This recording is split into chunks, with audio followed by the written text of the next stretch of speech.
Gilio for NJ Sports Now on this Thursday, November the 20th. In sports, hypotheticals and what-ifs always seem to dominate the conversation, and especially when it comes to looking at something or dissecting something that is out of the ordinary. And the Philadelphia 76ers right now, they're certainly out of the ordinary. 0-11 on the season, in the midst here of a back-to-back tank, as Sixers fans, what's left of them, are calling it. Last year they tanked the season, ended up with the number 3 pick in the NBA draft, drafted Joel Embiid out of Kansas, and he's not going to play this year because of an injury. It's going to be another long season for the Sixers. This truly may be one of the worst teams in the history of the National Basketball Association. On the other hand, with the college season starting, we watched the tip-off 24 hours of college basketball the other day, and Kentucky, always a contender, always one of the best teams in college basketball, looking like the best team, dismantling number 5 Kansas by 32 points. You put those two things together, you get Eric Bledsoe, the former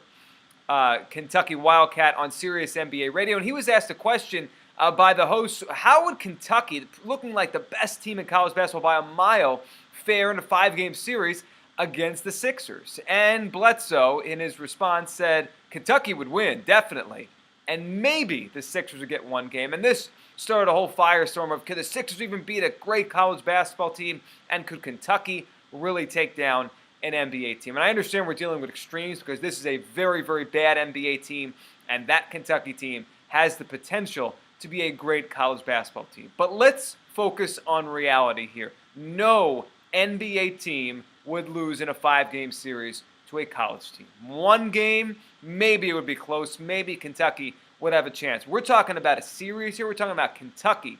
Kids that are 17, 18, 19 years old, a few games out of high school, going up against grown men. It wouldn't even be a contest. As bad as the Sixers are, they are better than the Kentucky Wildcats. You don't want to take my word for it. Take the word of John Calipari, the most revered coach in college basketball, the coach that has recruited all these Kentucky guys, the coach that puts so many players in the NBA. If anyone knows what an NBA star looks like at a young age and what he can do at a young age, it is John Calipari. And after their exhibition game a couple weeks ago, Calipari took to Twitter and basically said the idea of his team beating an NBA team is ludicrous. His team would get buried. Calipari understands how ridiculous this whole thing is, but it has gotten some traction here as people are really starting to believe that Kentucky would beat the Sixers. But you look at it, Kentucky has players that may one day be able to play and play at a very high level